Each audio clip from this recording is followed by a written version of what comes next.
Hello, I'm doing a very simple curry. Everybody does these at home, but today I'm going to show you something that you may not have thought about, which is putting them in a pot and putting them in the oven. And that way they're just slightly different. You could use these mixture of curry powders, mild ones, whatever. I'm using a paste. It doesn't really make much difference. It's just slightly more difficult to get it out the pot, of course. And I wanted to taste of something, so it's quite strong. Okay.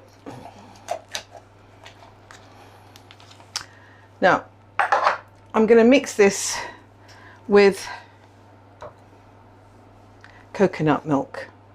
You can see it's quite a thin one, but even so, when you use any coconut product, oil, milk, remember that it's a saturated fat. So you really want to be aware of that. It's like using cream. It has a better flavour, I think. But if you're going to use cream, that was a lot of cream I put in. So be aware of that when you use this product. People have been using coconut oil indiscriminately, saying it's great for the health. Everything is great for the health in moderation. Okay, now a standard thing that I see people do is to use a tin of tomatoes to produce a liquid. Well, if you're using a saucepan, it's very likely to burn if you haven't got some liquid to get it going with. But what I hope to do on this is to produce a drier curry. Something slightly different, using exactly the same ingredients. The ingredients I'm using, as you can see, are all pre-prepared, but they are a mixture of fruits, which are your peppers and your aubergines, and root vegetables, bulbs, more fruits with your courgettes, and leaf. Now, the thing that you need to remember about all vegetables is that they all have different properties. They're not interchangeable. You want a wide variety of mixture. So I've got, as I said, the roots, the leaves, the stems, everything. But I've also got a wide variety of colour, and that produces a really nice different texture. What I don't like in any curry is when you bite the same thing for 6 bites and you've got to plough your way to the end of your dal. No, you want a lot of interest. So we put in all this in, and the idea is that you coat it all. Now I hope I've got enough mixture in there. Do you think that will coat everything, Paul? Right. The idea is everything gets coated, and so it sort of gets sealed, a bit like when I roll everything in olive oil. And it helps the thing to it doesn't just boil, because that's just boring. It steam roasts, and that's a very nice thing. I've left these whole because they are so sweet and so delightful whenever they're baked. It's a bit of a shame. Oh yes, thank you, Paul. Oh dear, what would I do without him? I just don't know. There you are. So Paul insisted this would all fit in this pot. I'm using this pot. You could use a metal one, you could use whatever you like, but it's not the pot that counts. It's the rolling of this mixture, and I'm trying not to get it on my hands because it's going to stain them, and I really wanted to avoid that. Yes, we could use a nice interesting spice mix, but I'll be here forever, and this is always about this cooking of mine is always about what's possible in a busy life, because cooking should be pleasurable, not something you're highly pressurized into fitting into a small space.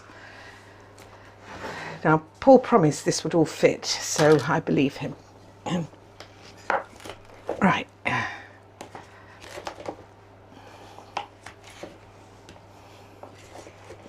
There you are. It did all fit, but I've still got the 2 pieces of cabbage to go in. Now, I've left these in chunks, partly because I don't want bits of cabbage floating around. As I said, I want everything to taste of itself. And the other thing is they will cook better because they will cook so much quicker than everything else. Now I'm going to leave it in for a surprisingly length of time. You're probably thinking to yourself, this will be ready in half an hour. No, this is going in for an hour and a half, and it will come out absolutely gorgeous. Armenian dishes, which are vegetable based, are often put into the oven for the hour and a half, slow cook, and they are so much nicer for a long cook. Right, we're going to put this in now. I think that's done. Everything has some coating. Now, if I want to get round to it and I wanted to add the mushrooms, I'd cut the stalks off. I would roll them in this and I'd put them to the side. And then for the last half hour, I'd lay them on the top. And that way you'd still have mushrooms as opposed to something that got lost. The other half, I'm going to freeze this because it doesn't store in the fridge for very long. I shall put this in a little pot and I will freeze it. So I'll have it exactly half again to use another curry rather than use too much, because everyone's inclined to use a whole tin, but half is about right, I think. So we put the lid on and we pop it in the oven.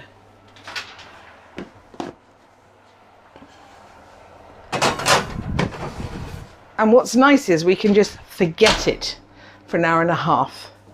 And I've got to put an alarm on because otherwise I will forget it. And it'll be more than an hour and a half, but it'll be nice. See you soon. We actually got the timing right today. So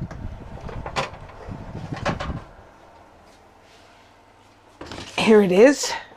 And I'm just leaving that piece of bread in to be heated up to go with it. But you could do rice. I will show you how to do rice. Have I done rice? Don't think so. No, well that's very simple. 9-minute rice. Right, there you are. Now, can you smell it?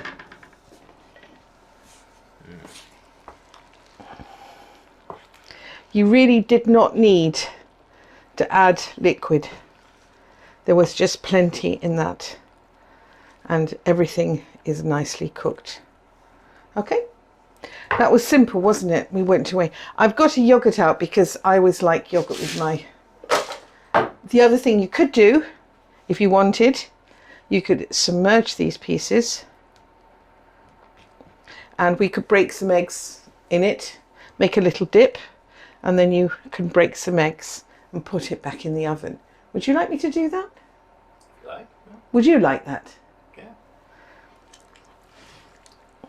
Okay. There we are. Poach in the curry. Yes. Okay. This is so simple, it's not true.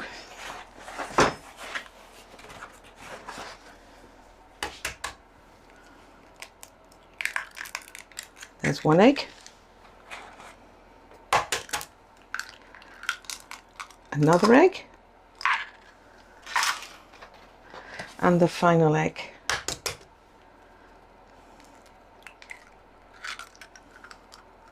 Now, you just pop that without its lid back in the oven. So there you are, it'll be done. Let's have the oven open though.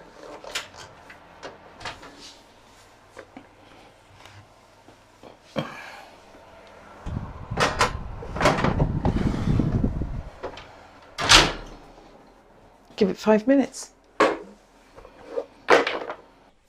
Right, well we come back and our egg will have set nicely now, and let's just lift this out. Our bread is certainly crisped up. We live somewhere very humid, that's why I have to keep doing the bread. And you can see you've now got poached eggs that are flavoured with the curry, and we're going to get this lifted out onto plates. There's your crispy bread, and Can you just see these are in fact poached? Can you see? Mm-hmm. It took about 6 minutes. You can see. Okay, so you've now got some poached eggs, you've got some bread, and you've got a very nice... keep forgetting Curry. that. You've got a very nice curry. Okay, that'll do fine.